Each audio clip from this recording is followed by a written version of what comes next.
Wilt Chamberlain famously said, "Nobody cheers for Goliath." And for the most part, that's true.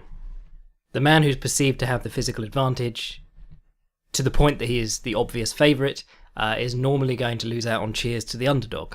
Tim Sylvia, Semi Schilt, the Klitschko's, Valuev. Think of any giant of the fight game. You'll remember that most of the time people were cheering for their opponent. You see this a great deal in arguments about reach.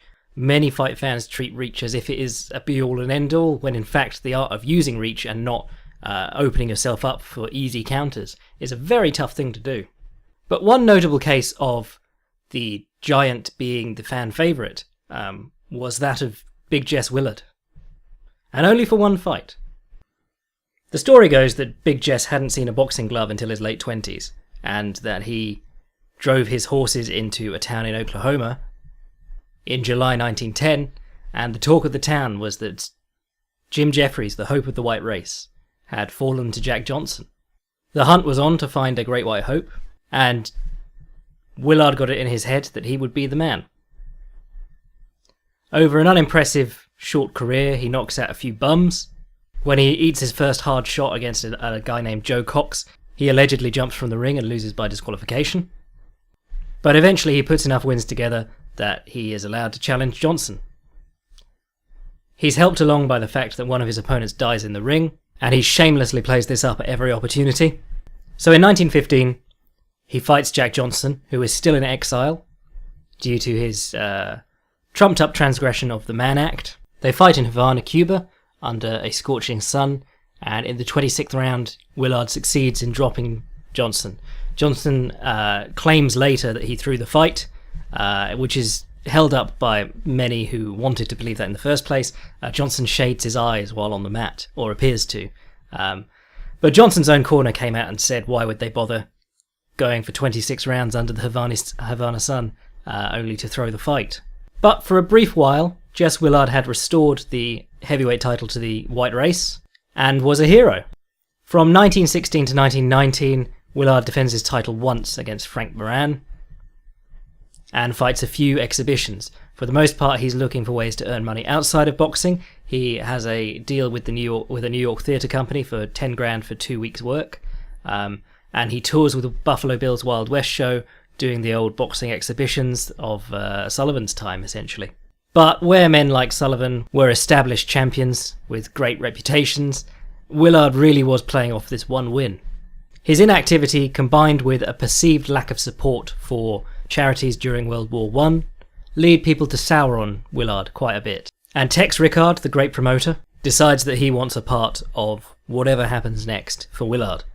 Willard's successful, but he's not yet rich. What he wants is to be able to do the Jim Jeffries thing of walking off and living wealthily on his own farm. So Tex Rickard offers him $100,000, which is a very large amount at the time. And Willard accepts. They both deposit money in a bank account, and the money is going to be forfeited to the victim if the contract breaks apart for whatever reason. And all that's left is to find an opponent. Now, the heavyweight scene, particularly after World War I, but all through the 20s, 30s, 40s, really takes a hit. You have a lost generation of fighters, you've got a lost generation of everyone from World War I, and then World War II doesn't help, and the Great Depression obviously makes it very hard for men to fight full time as well. The obvious challenger, and the man that Tex Rickard eventually concedes to hand this title fight to, is a young man named Jack Dempsey. Where Willard stands 6'6" and weighs over 250 pounds, Jack Dempsey stands 6 foot and weighs about 180. What followed was one of the most brutal and exciting displays in ring history, and it was the beginning of the legend of Jack Dempsey. But before we get into that, let's do a little bit of background on Jack Dempsey, the man. Jack Dempsey's name, like many great boxers, wasn't actually the name that he got famous under. He was born William Harrison Dempsey, known as Harry, to his brothers and sisters, of which he had 10, 5 brothers and 5 sisters. Dempsey's genealogy is a very mixed bag. There's bits of Irish, bits of Jewish, bits of Cherokee even, but his family are Mormons, and he is brought up that way. As with any great fighter, there has been bits of the story that may well have been added after he became famous for fighting. The parts that can be used as foreshadowing in the screenplay of his life. Supposedly, Dempsey's mother takes in a travelling salesman on a very hot day and gives him a glass of water, and in thanks, the salesman gives her a copy of John L. Sullivan, Modern Gladiator, a book which basically charts Sullivan's life in the hero-worshipping sort of way that those old biographies used to. And supposedly she reads this while Jack is in the womb, and William Harrison is in the womb, and to him as a young boy. The Dempsey family had a hard life. In many ways, their life reads like the Mormons travelling across America to begin with. They don't really stop at any point for a long time. While he would grow up to be called Manasseh Mauler, he was born in Manasseh, but very little of his life was spent there. They moved on almost immediately. Dempsey's father, Hiram, travels from town to town, labouring. His boys join him when they're old enough. And eventually the family settles in Salt Lake City, just as the original Mormons did.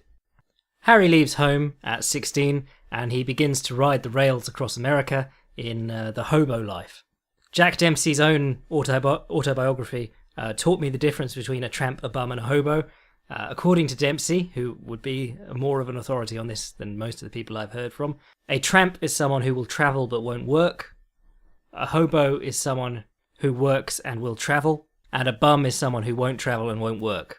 And bums are the bottom of the hierarchy in the hobo community, or were at the time. So Dempsey rode the rails from town to town, and he didn't ride the rails in the way that you are perhaps accustomed to hearing of people riding the rails, sneaking into cars overnight. The danger of that was that foremen inspected cars throughout the night. If you fell asleep in a car, the foreman might either savagely beat you, throw you from a moving train, or any number of other horrible things because nobody cared what happened to hobos. So Dempsey took what would be the safer route in that regard, but far, far more dangerous generally. He did what was called riding the rods. Underneath of these enormous trains, there were rods that ran from one end of the carriage to the other. And Dempsey would slide in under the train, grab a hold of these rods, and hang on until the train arrived somewhere that he wanted to get off. Obviously, the danger of being caught by a watchman or a foreman, considerably less, but if you fall asleep or lose your grip for even a moment, you're more than likely to die. And of course, it's physically exhausting. And then when Dempsey arrived on location, he would be doing work there, manual work, and often he wouldn't have eaten for days. Dempsey began to box after learning that his eldest brother, Bernie, was boxing. And Bernie is responsible for giving Jack the advice that for a while became commonplace among boxers in hopes of emulating Jack Dempsey, but might well have been a kid making stuff up. Bernie told Jack that to stop cuts and to harden his hands, he should bathe his face and hands in beef brine, and to strengthen his jaw to take punches, Dempsey should chew pine tar. And Dempsey recounts that the beef brine stank horribly and the pine tar tasted awful, but if Bernie was doing these, Jack was doing them more. So Harry goes from town to town, and he struggles to make a living and to even scrape by, but he loves fighting. And he goes into bars and he imitates the famous John L. Sullivan. The immortal line, "I can't sing and I can't dance, but I'll lick any son of a bitch in the house." And I believe it was Jeffrey T. Salmons, or it might have been Randy Roberts, pointed out that line is intimidating coming from a 230-pound athlete in days when people didn't grow that big. It's not an intimidating line coming from a 16-year-old who hasn't eaten in days. But the upshot was that Dempsey continued to get fights because everyone thought they could beat him. So he brawled in saloons, and the other method he would use for this was to simply go in and ask the bartender if he had a local bully, and Dempsey would immediately challenge them. Supposedly bartenders would say, "You look pretty skinny," and he'd say, "I stripped down thick." But of course, once you've worked this scam in one town, word gets around, and he would have to move on fairly quickly for that caper to work again. The theme of Dempsey's life is desperation. He says himself in his autobiography that some days he would let he would happily let a man hit him in the head with a sledgehammer just for something to eat. Once you start to think of it like that, the fact that you've got gloves on and are allowed to fight back is practically a gift. Eventually, Dempsey decides to start boxing professionally. He's only getting $2, $3 a fight. Not enough to even stop working on, not enough to live on, not enough to do much on. But he begins boxing under the name Kid Blackie, and he has mixed success going from mining town to mining town. But he's considerably better than most. In 1916, after returning to Salt Lake City, which he does periodically throughout his life, Dempsey meets a man named John Price, and Price says, "I'll manage you." Dempsey's never had a manager before, but he assumes that to get any decent fights, you have to have someone in your corner arguing for you. Certainly, the John L. Sullivan Saloon Challenge is not going to get him out of poverty. Now, by 1916, there are two capitals for boxing. There's San Francisco on the west coast and New York on the east coast. And Dempsey and Price decide to go to New York. Before leaving, Dempsey decides that he's no longer going to be Kid Blackie, and he makes the decision to take the name of an old middleweight, Jack Dempsey. Jack Dempsey the Nonpareil, I believe that's the French pronunciation, not my thing, but was a middleweight who had tremendous success. He was from Ireland. His name was originally Kelly, and he changed it to Dempsey to appear more American. This is a constant theme through boxing, and for 8 years he was the middleweight champion of the world until he lost it to Bob Fitzsimmons. The Nonpareil achieved a second wave of success when his lawyer, a man called M.J. McMahon of Portland, Oregon, learned that the Nonpareil had been buried in an unmarked grave, and he anonymously published a poem called The Nonpareil's Grave. Far out in the wilds of Oregon, on a lonely mountainside, where Columbia's mighty waters roll down to the ocean tide, where the giant fir and cedar are imaged in the wave, o'ergrown with firs and lichens, I found Jack Dempsey's grave. I found no marble monolith, no broken shaft or stone, recording 60 victories the vanquished victor won. No rose, no shamrock could I find, no mortal here to tell, where sleeps in this forsaken spot immortal Nonpareil. The poem became very popular among young boys, and so the Dempsey boys were well aware of Jack Dempsey, the Nonpareil, and Harry took it as a homage to the great middleweight. So Dempsey and Price head to New York in late June 1916, and they realise that the list of heavyweights that Dempsey has knocked out in mining camps doesn't mean anything in New York City. Finally, Dempsey gets a fight against Andre Anderson, which he guts out and wins, and another one against Burt Kenny, another established heavyweight who he also beats, and he's beginning to pick up a reputation. This is when a guy called John Reisler turns up, John the Barber, and he's a nasty piece of work. Allegedly, he sends a telegram to Price saying that Price's mother is ill and that Price should hurry back to Salt Lake City, and then he goes to Dempsey and says that he's bought Dempsey's contract from Price before Price left, despite the fact that they didn't sign a contract at any point. He also says that he loaned Price money for the trip, and that he would be docking that from Jack's wages in his upcoming fights, or his purse in upcoming fights. So Reisler tries to book him against all kinds of guys who Dempsey arguably doesn't have business being in the ring with. Finally, he gets Dempsey to agree to fight a guy named John Lester Johnson, a black heavyweight, who'd gone the distance with Sam Langford, as well as numerous other notable black fighters. And Dempsey gets a draw in Harlem, but essentially makes no money because Reisler takes the vast majority of it. So Dempsey's really downhearted, and then news comes from the Salt Lake City that his youngest brother has been stabbed to death in what seems like a random attack, and he has to head home. At some point over the coming months, Dempsey marries a prostitute named Maxine. It seems to be a really ill-advised decision, perhaps made out of grief. There's a huge section of Dempsey's autobiography devoted to one of his brothers who died of a drug overdose. It's as much as having 10 siblings might make it seem like they were prepared for the death of a few, Dempsey seems genuinely heartbroken by any death in his family. But eventually he says that he wants to make another go of being a fighter, and New York is out of the question because that's John the Barber's turf. So he heads to San Francisco. He has mixed results, again can't afford to live, and returns home to Salt Lake City.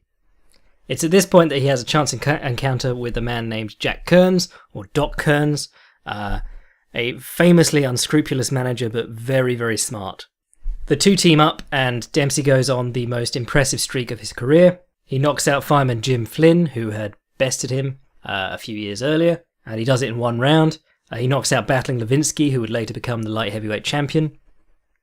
He knocks out Gunboat Smith, who was one of the great heavyweights, well, one of the better heavyweights of the Great White Hope era. And he knocks out Carl Morris, who he had once been a begrudging sparring partner for. So things are all going up Dempsey. Tex Rickard was extremely reluctant to let Dempsey in the ring with Big Jess, because Dempsey was beating bigger men even when he was fighting normal heavyweights. Jess Willard was the biggest of the big heavyweights. In fact, Tex Rickard allegedly said to Dempsey, "Each time I see you, you get smaller." So he was very reluctant to make that fight, but it seemed like the only obvious option. And so the fight was set for Independence Day 1919 in Toledo, Ohio. And all up to the fight, Jess Willard was saying, "I want waivers signed saying that I won't be responsible if I kill this man. I'll take him out with my uppercut," and so on and so forth. Willard was making $100,000 to fight. Dempsey was supposedly making $17,500, but on the day of the fight, Doc Kearns came to him and said, "Can you knock this guy out in one round?" And Dempsey said, "I've no idea. I'll try and get him out of there as early as I can." And Kearns said, "No, it needs to be one round." And Dempsey said, "Why?" And Kearns said, "Because I've bet $10,000 of our purse at 10-1 that you'll knock him out in the first round." And that takes us to the fight. Other Dempsey fights, you can see sides of his personality where he enjoys hurting people. There's a sort of cruelty to it. He likes getting hit. He likes being in the fight. He'll smile and sneer at opponents. Against Jess Willard, what you see from Dempsey is not cruelty or sadism. It's fear. It's absolute fear. He's terrified of this man. He's terrified of losing his big opportunity. He's in the fight of his life against a man who's killed people in the ring. He's undersized, under-equipped, often underfed, and he's got one chance to make a difference. Add to that the fact that if he doesn't win in the first round, he goes home significantly poorer. So it's not Dempsey fighting on the inside that you see so much in the Willard fight. He comes out bouncing, striding across himself. Everything about Dempsey is savvy but self-learned, self-taught. He's not a very classical boxer by any means. It's a style all of his own. Jack Kearns allegedly taught him to sharpen up his left hook, but most of Dempsey's game is his own. The hands low, the chin on the chest. And in this fight, you get to see a little bit of him on the outside, dancing around. He shoots a right straight at Jess Willard's stomach. Favourite punch of Dempsey's. And Nat Fleischer, founder of the Ring magazine, recalls saying, "Jesus, this lad can hit." When he does finally step in, he swarms in with the right, left, right, left. It's the clip that everyone always uses to say that that's the Dempsey roll. And he staves in half of Willard's face, knocking him to the floor. And this is where the fight takes on its characteristic. It's a mauling. And Dempsey, throughout, uses a tactic that it wasn't very common at the time, but was completely legal. There was no neutral corner rule. So when Dempsey would stand over his man, and as soon as they got one knee off the floor, he'd hit him in the head again. And that desperation is visible throughout this entire fight. He goes over to Willard. Every time Willard's dragging himself up, Dempsey's hitting him, and almost saying, "Stay down." Willard gets dropped half a dozen times in the first round. He can't even control Dempsey in the clinch. Each time they get to the clinch, Dempsey hits him with uppercuts and left hooks, has him reeling along the ropes for long periods of time. Finally, the bell goes, and Dempsey believes that he's won. And everyone believes that Dempsey's won. But it's in fact the end of the first round. Dempsey begins leaving the ring. In his own memoirs, he recalls the referee raising his hand. If you watch the video, the referee actually is over dealing with Willard. It's someone in Dempsey's entourage of people who rushed the ring who raises Dempsey's hand. But he thinks he's the winner. They leave the ring. He thinks he's $100,000 richer for the knockout in the first round. And he's 20 feet from the ring before someone says, "Jack, you've got to get back in there." So he rushes back in, and it's 2 more rounds of the same. And for all the hatred that Jess Willard gets, everyone is keen to comment on the fact that he was incredibly valiant. Kept going out and getting beaten. Did connect a right uppercut at one point, which jacked Dempsey's head back. But for the most part, it was a massacre. And the side of Willard's face, I'll put a photo in for you. It was pretty much destroyed in the first round. He was missing a whole heap of teeth, covered in blood, and this is where later the rumours would start that Dempsey's gloves were loaded. According to everyone who didn't have something to gain from Dempsey having his gloves loaded, so Willard argued that he did, and later, when Kearns fell out with Dempsey, he would claim that he put plaster of Paris on Dempsey's wraps himself. It later would come out that Kearns was nothing to do with the wrapping of the hands. Both Dempsey's hand wrapper and Willard's hand wrapper were there to oversee the other guy getting his hand wraps. Kearns would claim that the Dempsey's gloves were weighing him down and that he got very tired by the end of the third round, but he was fighting to try and kill the man in one round, and then he had to try and keep going. So you can understand why his arms were getting tired. But who knows? I mean, weirder things have happened, and it was a Wild West sort of time for boxing. Certainly there weren't as many prohibiting factors to that as there are nowadays. Now, while Dempsey didn't actually come out making that much, having the majority of his purse bet on the first round, the fight itself was a massive success. $450,000 at the gate, $500,000, a huge deal in boxing at the time. But gate money is one of the big successes of Jack Dempsey's career, and we'll get into that right now. Tex Rickard might be one of the greatest promoters of all time. He very much fell into it by accident. He was into running gambling houses, and he ended up bidding on the Joe Gans battling Nelson, I believe it was the third fight, and he brought it to his hometown in hopes of dragging more people into his gambling rooms. But he found it to be such an effective means of making money that he stuck with it. When the bidding was on for Jack Johnson and Jim Jeffries, Rickard offered the ridiculous sum of $100,000 for the fight, and walked into the hotel in Hoboken where they were all meeting and dropped $20,000 in gold on the table. A ridiculous move, but one which garnered attention, and generally speaking, prize fighters have always been rags to riches people, whether it's Jack Dempsey being an actual hobo, or someone like Jim Jeffries who was a manual labourer. They're people who are impressed by gaudy displays of excess. Just look at what any fighter who achieves wealth does with his money. The hardest fight a successful fighter has is with the IRS, normally. Now, Rickard could have been turned off of the fight game after the debacle with Johnson Jeffries. He refereed that match, as well as selling the tickets to it. He set up all the film rights and everything, and then apparently Johnson and Jeffries agreed to split the film rights between themselves and try and cut Rickard out. So perhaps Rickard didn't suffer so badly from the fight film ban that quickly followed it. But at any rate, Rickard got back into the heavyweight title picture by promoting Willard versus Dempsey, racking up big numbers on the gate there, and he believed that he could make $1 million gate.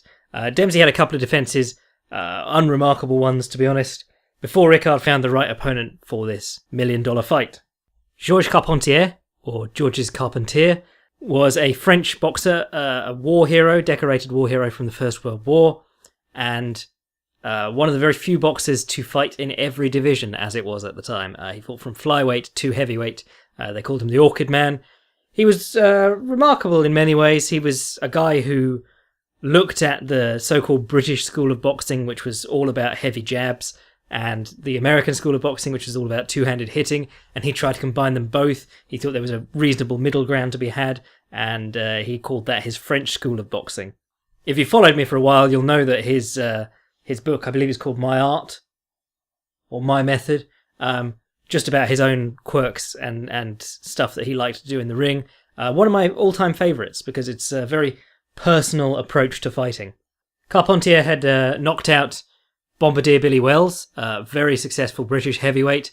I believe he's the original MGM man, the man who bangs the gong. Was that MGM? Might have been another studio. Anyway, Bombardier Billy Wells, very long, tall guy.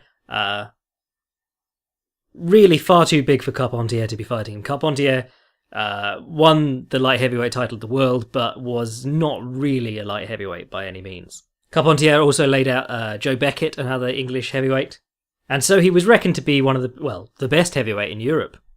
Rickard's idea to build the fight, apparently, was to make sure that Carpentier was making the newspapers, but deny any attempts to sign a fight with him. Whenever it was brought up, he'd say, "Oh no, Jack won't be fighting him." And this just fed the newspapers into a frenzy.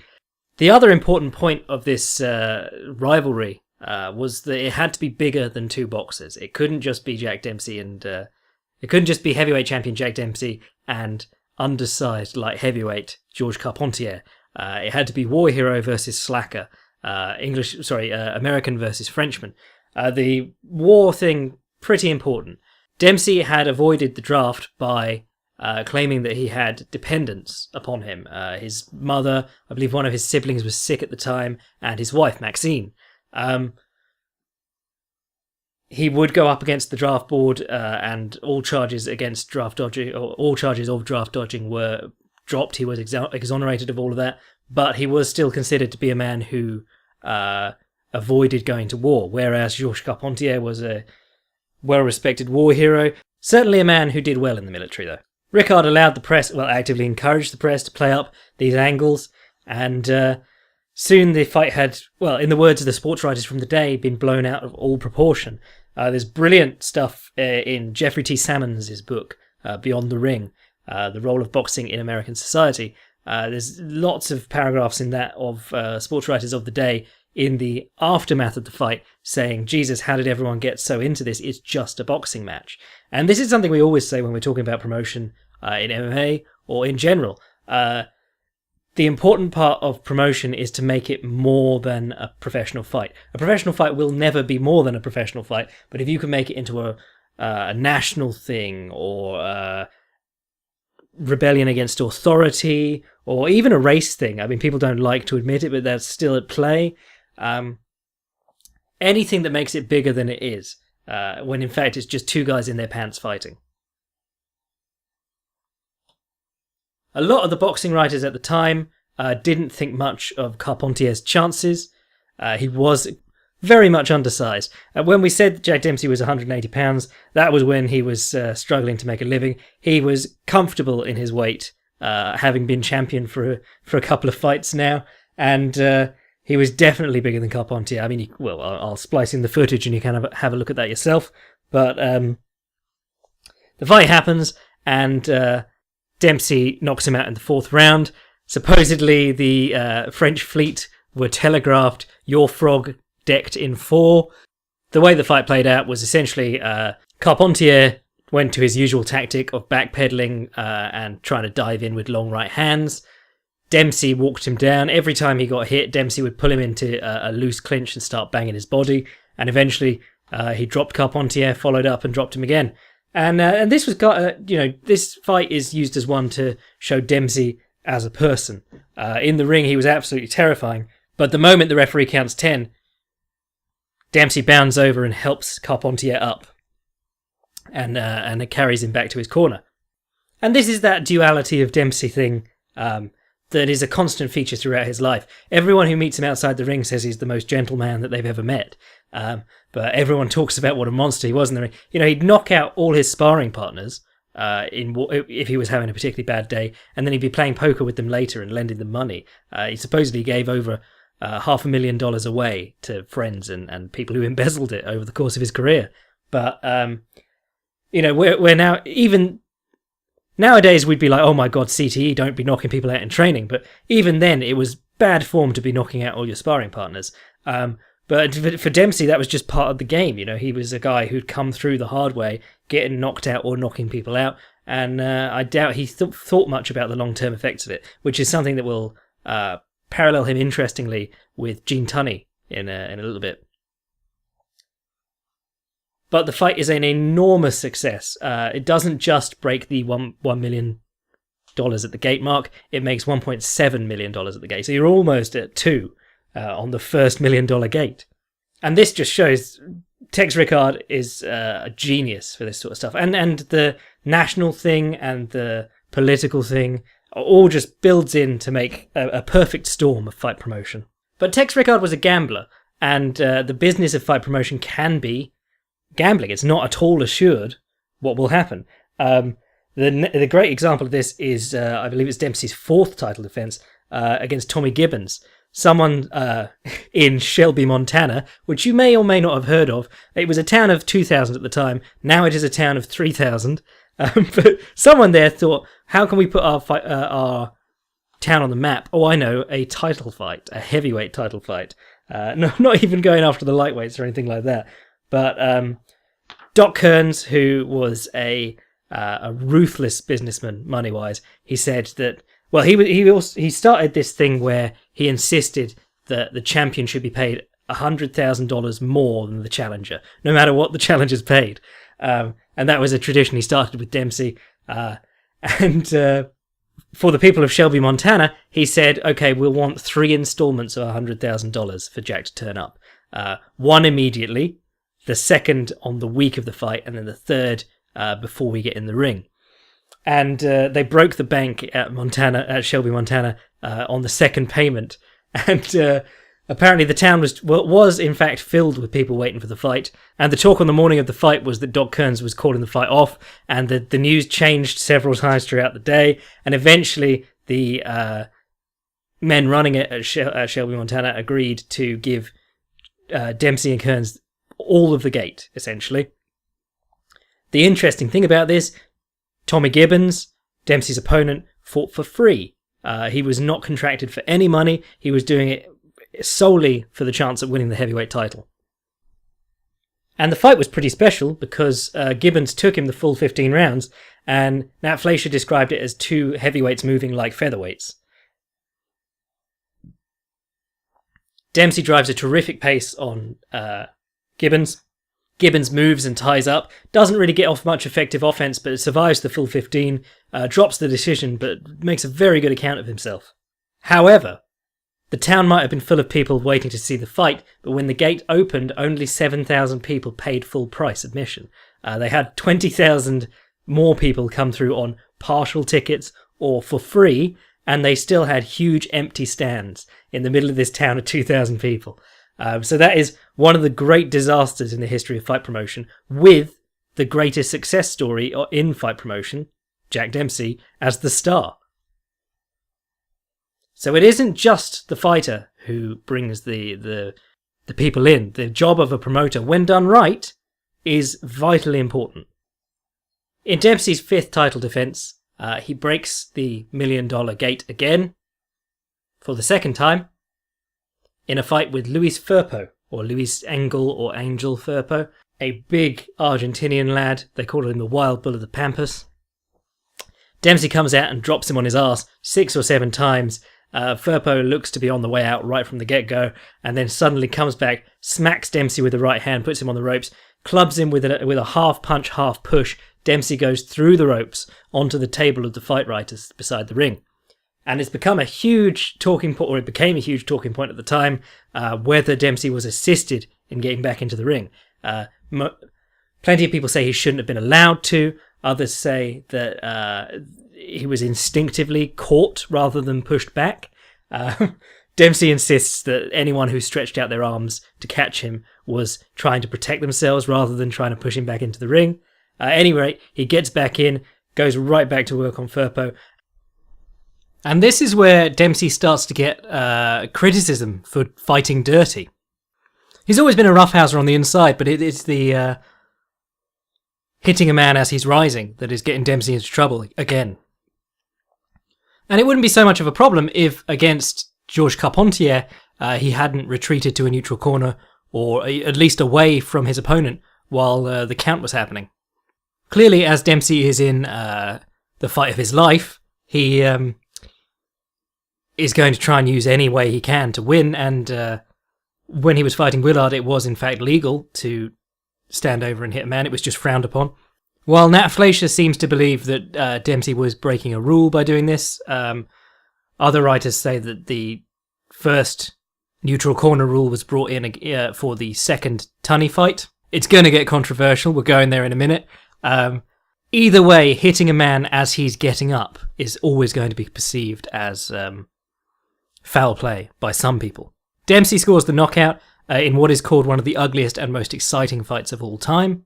And the most interesting thing about it is that if you read some accounts of the fight, Firpo's left arm might have been broken when he went into the fight. So, but then he didn't use his left hand much. He was always a right hand heavy swinger. Now might be the time to touch on sports culture in general through the 1920s. Following World War I, the idea of warfare being a glamorous pursuit had been dashed against the rocks. Certainly in Europe, warfare had always been sort of seen as a gentlemanly pursuit, something chivalrous, and cavalry charges and all that stuff. The Napoleonic Wars and things like that were horrible at the time, but they were remembered very fondly. And it was at a stage where most of the great powers in Europe hadn't been to war with other great powers in a while. It was mainly great powers fighting lesser powers.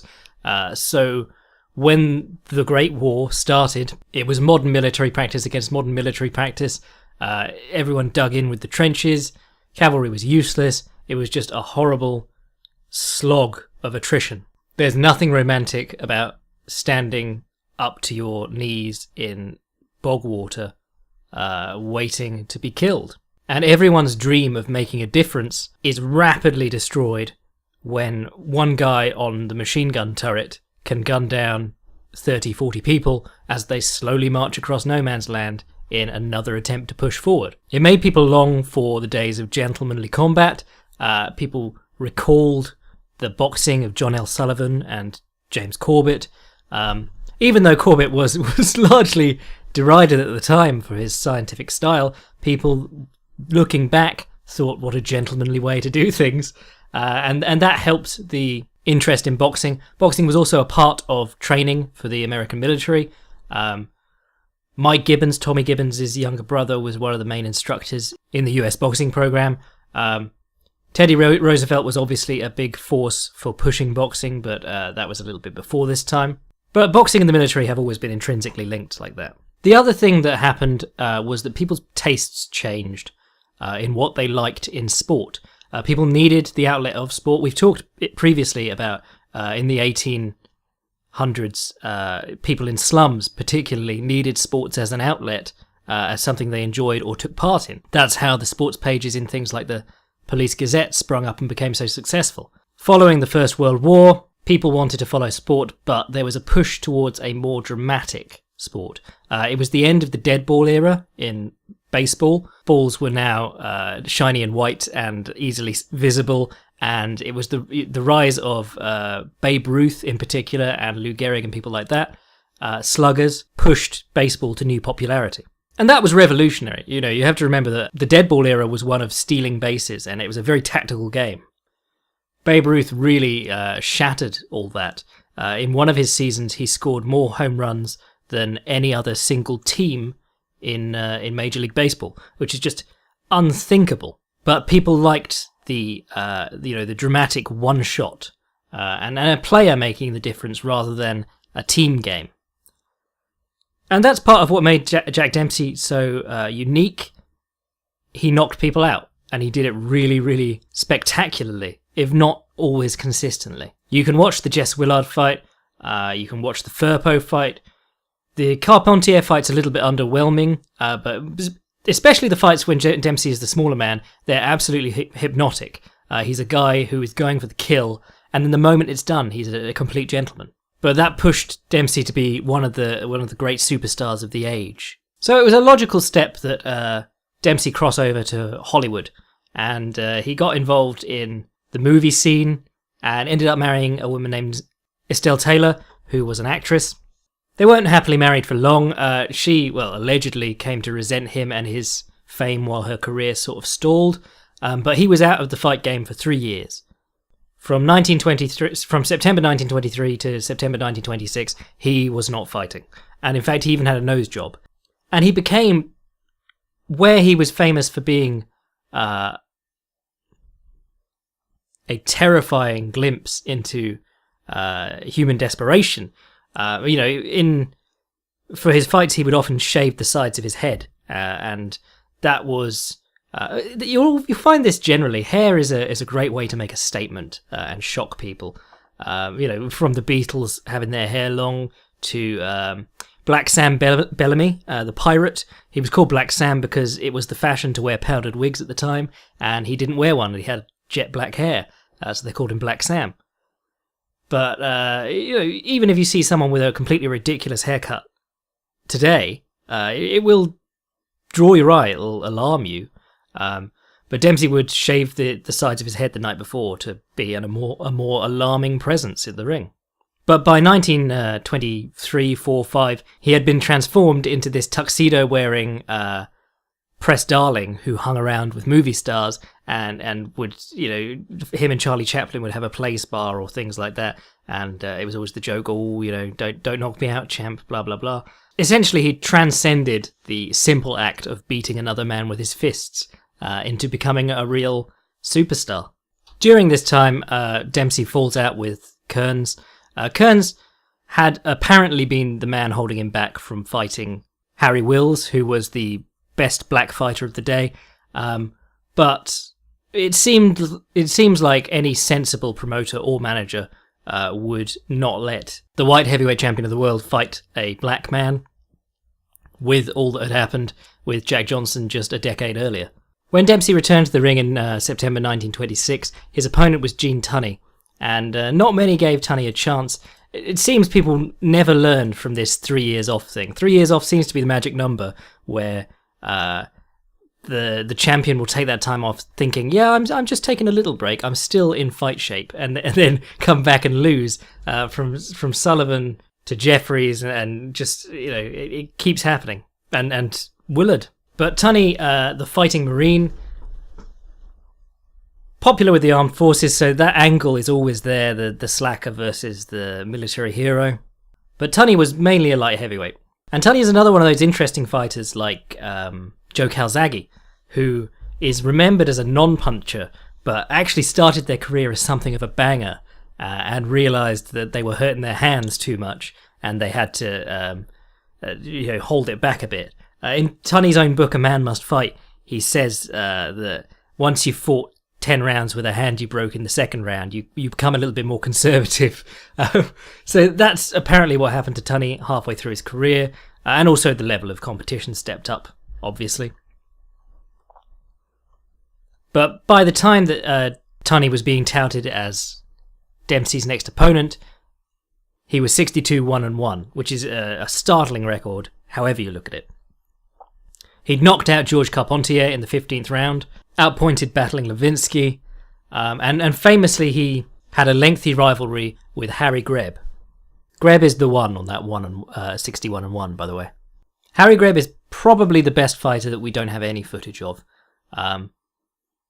He had a 300-fight record, a handful of losses, and he was just a whirlwind of, they called him the Pittsburgh Windmill. But it's a very sad thing that we don't have any film of Harry Greb, because his fights sound incredible. The pace that he allegedly drove, the angles he punched from, they called him a windmill for a reason, but he sparred with Dempsey once, and he drove Dempsey mad, because Dempsey liked to beat up his sparring partners, and Greb had him on the back foot the entire time. I believe it was Dempsey who's quoted as saying that it was like being in a glove factory and all the boxes are falling off the shelves and the gloves are coming down on you. Greb's work rate and aggression were ludicrous, and Gene Tunney, who only has nice things to say about Greb, is also happy to say that Greb didn't mind a good foul. He'd butt you and elbow you as much as he could. If you look at the footage of him shadowboxing, which is all we have, he's throwing left hooks downwards and shit like that. A very peculiar style of punching. And an absolute character. There's all kinds of stories about Greb turning up absolutely sauced off his face, rolling out of a car with two prostitutes, and heading upstairs at a hotel when he knew that the press was staying there. And then other stories will come out saying that he never drank a drop and it was all a trick. But the fight with Gene Tunney, his first fight with Gene Tunney, he's something that the scientific boxer has never seen before. and he swarms on him and opens up a cut, and Nat Fleischer and several others at ringside have called it the bloodiest fight that they've ever seen. In fact, I can't remember who it was at ringside. It might have been Battling Levinsky, might have been someone from a different weight class, but he was the one who ran out when the cut opened to a pharmacist and got adrenaline, whatever it is, and then brought it back and threw it to Tunney's corner. They say that there's so much blood came out of this cut that he could well have died of blood loss if they hadn't used adrenaline on him and patched him up. Whatever the case, reading Tunney's account of it and other people's, Nat Fleischer's was a good account, but reading accounts of it, it's very clear that Tunney was absolutely humbled and took the beating of his life. But in 4 more fights with Harry Greb, Tunney won 3 and drew 1. And Tunney claims that when everyone else was watching Jack Dempsey batter Georges Carpentier, he saw something else. And it was interesting because I watched the Carpentier fight before I read Tunney's account of the Dempsey fight, or the 2 Dempsey fights. But Carpentier keeps trying to catch Dempsey with the right hand as he comes in, and he either doesn't get all of it, or Dempsey ducks it, or every time he does land it, he gets pulled into a clinch.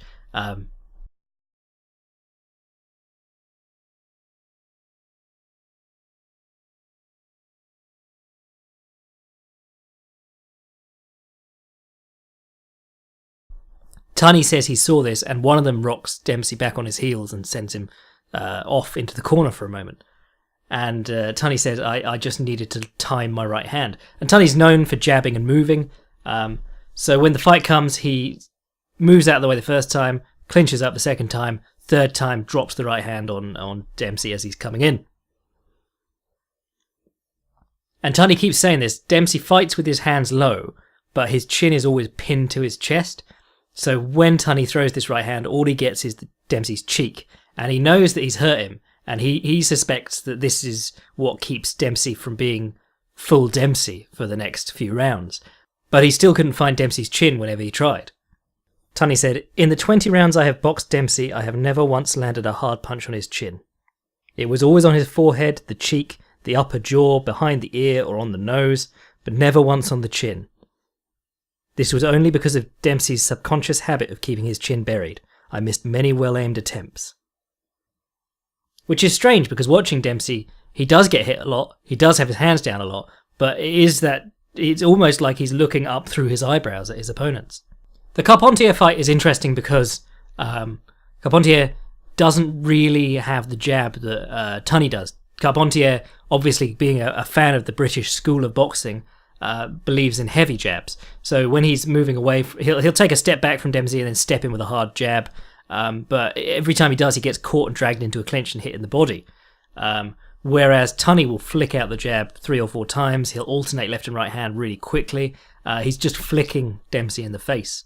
And his jab actually keeps Dempsey off balance. And it's not a jab led with the weight of the body. It's a jab that is independent of the foot movement, which is the kind of jab that you can move around off. The problem with the so-called British school of boxing is that it relies on you being able to throw your whole weight into your jab and still be able to get away. Or at least stiff arm the guy off, which you're not going to do if you're 170 pounds and Jack Dempsey's 180 or 190 and one of the most experienced forward-moving fighters in the game.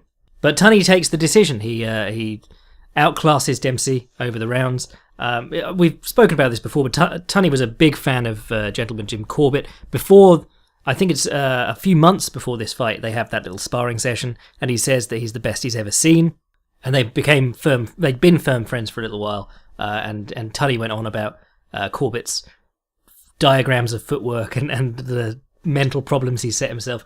And Corbett was very big on sidestepping guys as they charged in. So what you see from Tunney is a lot of circling out and sidestepping, which even then wasn't tremendously common or done consistently. I saw someone claim that Gene Tunney invented circling out, and I was like, I don't think he did. That's a bit of a stretch. Because Georges Carpentier was trying it throughout his fight. At any rate, Dempsey loses the title, but it is another $1 million gate. Cha-ching. He goes home and Estelle Taylor walks in on him, sitting in the dark with all the curtains closed. having a drink, and I believe he had ice on his face or something like that. Oh no, he had a hot towel on his face to try and bring out the swelling, which seems counterintuitive if you know how swelling works. But she said, "You're right," and he said, "Honey, I just forgot to duck," which is a great line. But yeah, he's a bit dejected for a while. His brother John, or Johnny, commits a murder-suicide with his wife. Really not a great point in old Jack's life. Apparently, the idea was to have a tournament to decide who challenged for Tunney's title. Jim Maloney and Jack Sharkey fought. Sharkey TKO'd Maloney, and he got the fight with Dempsey, who wanted to make a comeback. And for most of the fight, Sharkey's outclassing Dempsey. Dempsey doesn't look to have it anymore. He'd taken 3 years away from the ring. He'd suffered a heartbreaking defeat. His brother had just committed murder-suicide. Benoit someone.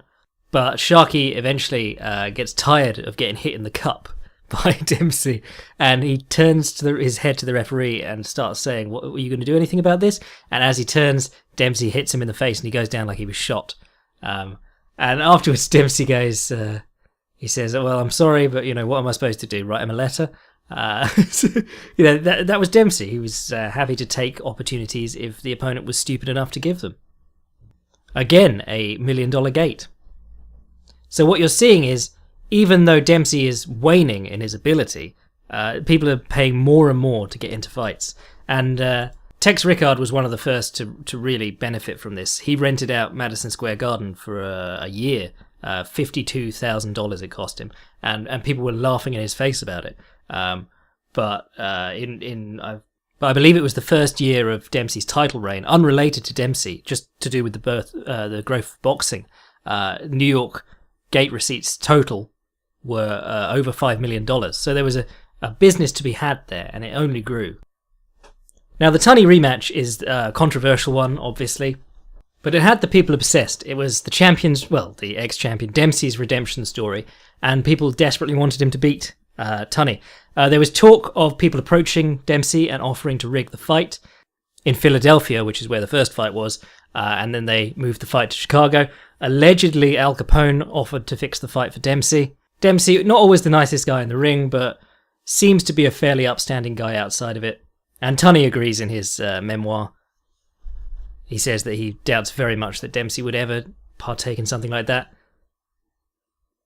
In fact, Tunney lays out the scheme of most mobsters, or small-time mobsters, when they do this sort of thing. They said, apparently the people in Philadelphia approached Dempsey and said if he paid them $100,000, they would make sure that he won the fight. The idea being that they'd take the $100,000 from Dempsey and try and bribe the referee and judges, then bet any money they could on the fight once it was already in the bag. Or if they couldn't convince the judges and referee, they could just take off with Dempsey's money. It's a wonderful little trick where you don't actually have to invest any of your own money to make money back. What is especially remarkable about the second Tunney fight is that it really highlights how much money has come into boxing. It's the first $2 million gate, and Tunney himself is given $900,000 for the fight.